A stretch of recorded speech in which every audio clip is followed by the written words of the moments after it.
Welcome to Okaloosa Today, local news and information. Connecting the communities of Footwall Beach, Destin, and Okaloosa County.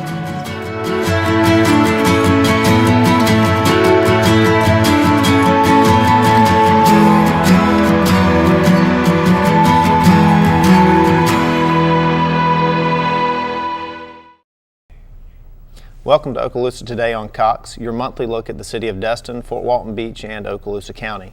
I'm Doug Rayner with the City of Destin, and we're going to start the show with the City of Destin segment. And joining me, we have the privilege and honor to welcome back our former city manager and current city manager now, Greg Kisela. So Greg, thanks for being here. Thank you, Doug. You left us a few years ago. You've come back. You kind of started with the budget process, and things kind of started with a bang. You know, you didn't really have any short time to come in and ease into it. And that's what we're here today to talk about. Really, is our budget.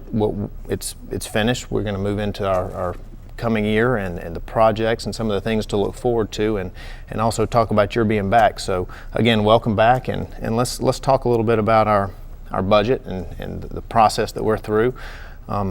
You and former city manager Marianne Eustick led the city through the budget process, and give us kind of a snapshot of our budget today and what we're going to be looking at this coming year. Yeah, we were really pleased that we were able to keep the millage rate at the same millage rate that we had last year. We are slowly but surely coming through this recession. Property values are starting to restore, nowhere near back to the peak, and that was artificial, but it's starting to get some traction in the real estate market, and that's helping us from a ad valorem, stabilizing our revenues. We're able to keep the levels of service the same as we had last year, so we're very, very pleased with that. I know that was the mayor and city council's desire, and they were able to do that.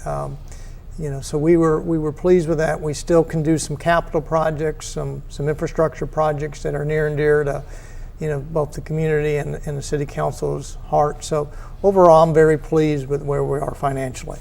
Good. We'll actually talk about some of those projects, those capital projects you mentioned. We have, you mentioned the tax rate staying the same, and some people might see a little raise in their tax that they pay, and that's what you alluded to, is the property values are going up, which is a really good thing for our area. Yeah. Anybody that has homesteaded properties with the Save Our Home legislation, they may see, if their property values have increased, they may see something around up to a 3%, but it's capped at that. If you're non-homesteaded, you could see even more so, but overall any increases they see through their tax bills would be pretty modest. Very good. And something I want to reiterate is the fact that the level of service is going to stay the same, and in some areas we even increase a little bit. Yeah, we tweaked the services a little bit, especially over, we contract out for our sheriffs with the Okaloosa County Sheriff. We needed to put some additional resources in that area, and we've done that. All right, that's good. That's just part of doing business, and the cost of doing business. Everything changes, and we all move with that. Well, we want to make sure that our residents, the health and welfare of our citizens is paramount, and we want to make sure they were safe. And the sheriff felt he needed some additional resources. He asked for a little bit more than we could do, but I think we've agreed to a 2-year, step approach, and I think we can do that. Very good. And like all cities around, we publicized our budget. We had public hearings. We had input from the community, other stakeholders, and so forth. And our council, like you said, did a really good job of working with what we had. Didn't raise the tax rate, and just kind of saw that process through. Yeah. Again, I think we have two newly elected city council members who were elected in March, April this year. And I think they were pleased to be able to keep the levels of service relatively the same, and the cost of those services pretty flat. Very good. Well, you alluded to the capital projects, and that's something that's on a lot of people's mind. What's visible? What can people see that the city is doing and working through over the coming year? What are their tax dollars getting? And we'll talk a little bit about those. I'll bring up one of the first ones, and that's a very visible project, the Kelly Street project. Yep. We're in phase 2 of that.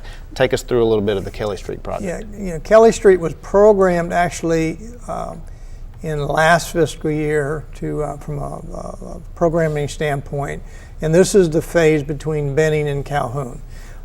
Phase 1 was between Main Street and Benning. So this completes it. It's about a $900,000 project. I think the overall construction period is about 150 days. So we awarded that at our last city council meeting in September.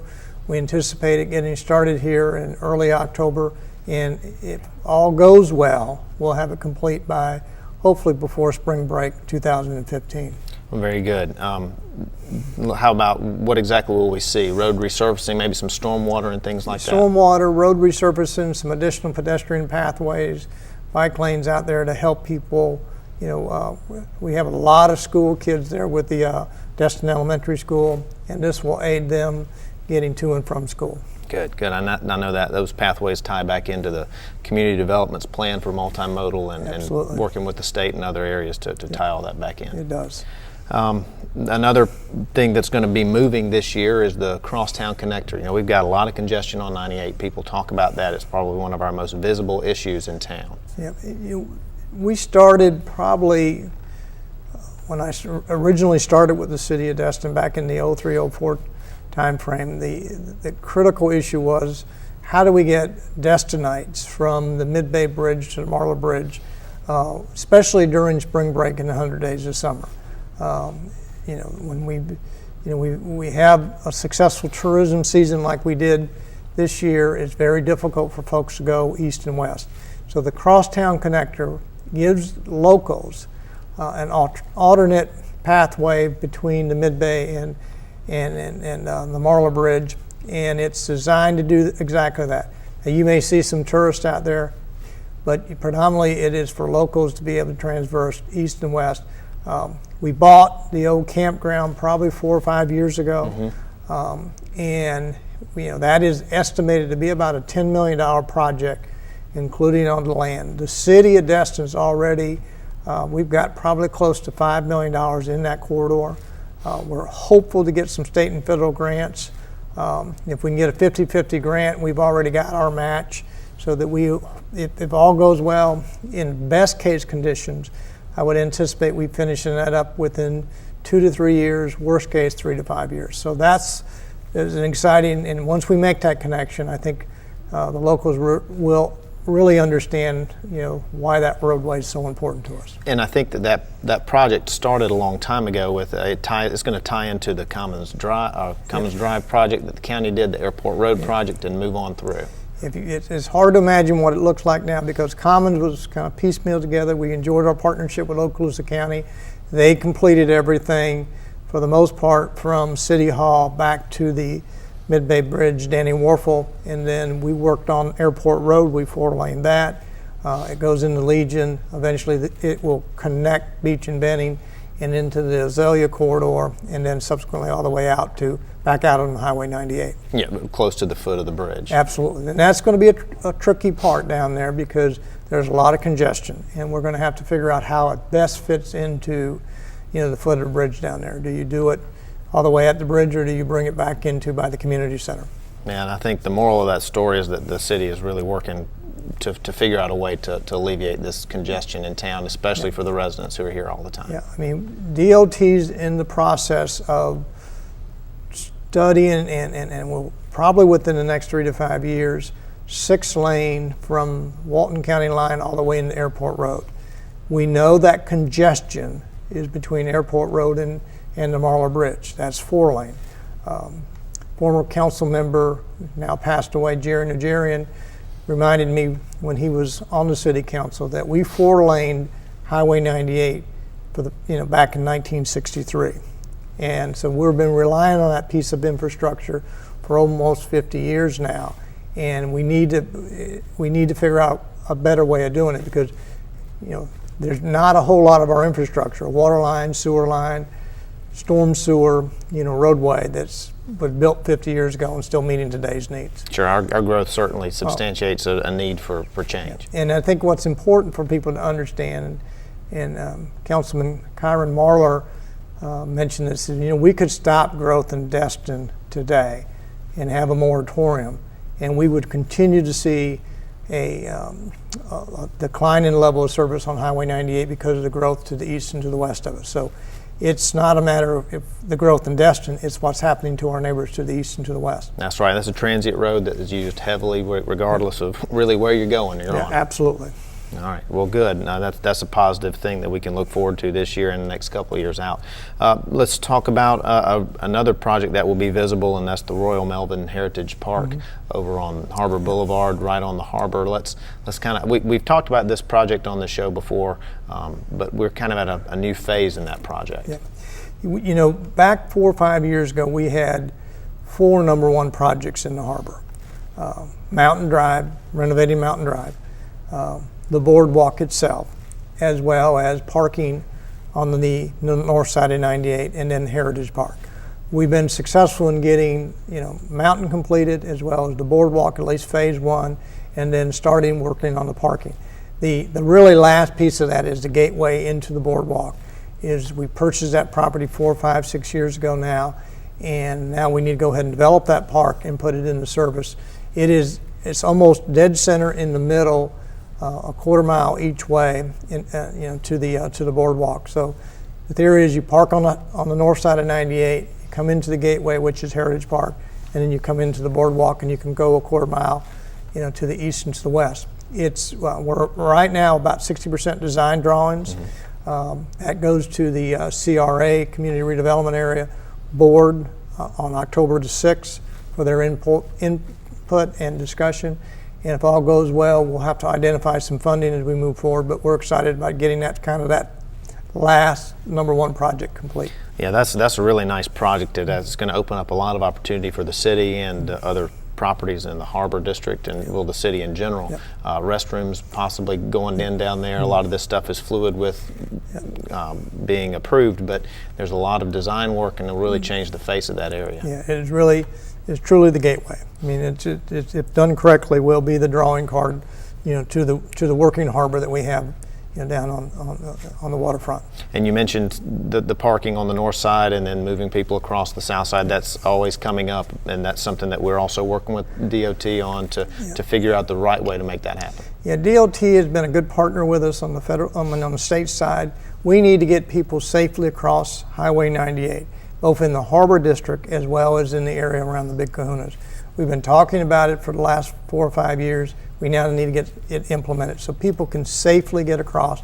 Unfortunately, we've had some people injured and or killed in those corridors, and we need to fix that. We need to make it safe. I mean, somebody coming in for the tourism season shouldn't worry about being hurt. Try to park on the north side and get to the south side. And I think our partnership with DOT and some other organizations has really shown over the past summer with some studies and that kind of thing that the council's seen. Yeah, there was a pedestrian study complete, was presented in early September to the city council. We will have a public meeting, public workshop with DOT. We'll present that to the public, get some input, and then bring it back to city council for final consideration, hopefully by the end of the year, if not sooner. Good. And there's positive movement in that regard, and we're really looking forward to that. There's a kind of the elephant in the room is our Norriego Point project. It's something that is just massive on a lot of fronts. It impacts not just Destin but the area, and we're making some headway in that project as well. Yeah, and I applaud the former Mayor Severs and the city council and staff who worked on that project, steadfast in getting it, funded through the the BP funding, the NERDA, which is basically, it's funded now. We're anticipate getting it, started here hopefully by early 15, and then completed by the end of 15, early 16. Over a $10 million project. Norriego Point has ebbed and flowed over the last 50 or 60 years, anywhere from 12 to 20 acres. It is clearly eroded tremendously. It needs to be restored. It needs to be, it is protection for the harbor, for those property owners there. There's a tremendous amount of energy that comes through the East Pass, and Norriego Point helps deflect that energy. So getting that, hardening project complete, it will be a state of Florida NERDA project. It will basically be contracted through them. We'll provide services during construction. We'll have the engineer record, working on it. But it's an exciting project, and I really just applaud everybody who worked on it before I got back, because Right. it is a tremendous initiative. It is, and as a matter of fact, we wrapped up the phase 1 of that project, which was to repair that northern T-groin, which is stopping some wave action from knocking down the point even further, so that we can get to the point to move that to stabilize the whole thing. If you don't understand, the intensity of the currents out there, with the incoming tides is tremendous, and protecting the harbor is critical. Yeah, very good. Well, that's exciting. And again, the reason why that came up today, and we talk about that often in our messages and on this show, but we'll see some real improvement and movement on that project this year. Yeah, there's an issue with the state of Texas relating to the funding. Once that gets resolved, we're optimistic that will get resolved here in short order, and then we'll be able to put that project, the state will be able to put that project out to bid, get it awarded, and get it under construction. And it will protect the asset of the community, which is predominantly the harbor and the charter fishing boats. Very good. Let's talk about something that's going to change this year. It's just a little it's different from things in the past, and that's as we said, we're going to continue to provide these services for the city. With all the capital projects we have to do and things that are necessary, there's something as far as the free boat and beach passes with Henderson Beach State Park and Joe's Bayou boat launch. It was adopted in the budget to charge a fee for that, so we want to kind of lay that out here today. Yeah, what we're planning to do with the starting a new calendar year is we've over the last decade or so been able to provide that to residents who live here at no cost. We're going to ask our residents to pay a modest $30 a year if they want to launch a boat at Joe's Bayou, and $30 a year if they want to take advantage of the Henderson State Beach Pass. If you're a senior, 65 and older, there's a discount to $25 per pass. But it helps defray some of the costs of that, those two programs. It has been very successful, both on the at Henderson as well as with the Joe's Bayou. So we hope it doesn't deter away from any of the enthusiasm we've had about it, because we've had a lot of people take advantage of it, and we're excited about continuing to be able to offer it. But we're going to have to offset it, a little bit of that cost, through these fees. And again, that's just kind of the cost of doing business has gone up. We're going to have to work with our residents and our other vendors to make some of these things stay around. Yeah, at Henderson we pay, every time one of our residents uses the parks, we pay the going rate. So it just helps us defray that cost. Very good. We have just a minute left. Last thing I want to mention is that the city is going to have an open house in October 23rd.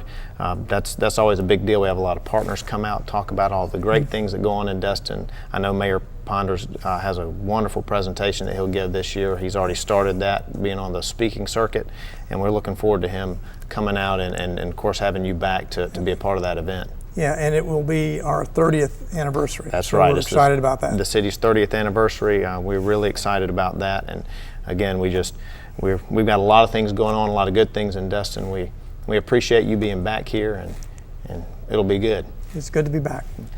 We want to thank you for watching the show. It's been great to have Mr. Kisela back, and a lot of good things in 2015. Be sure to stay tuned for City of Fort Walton Beach coming up next.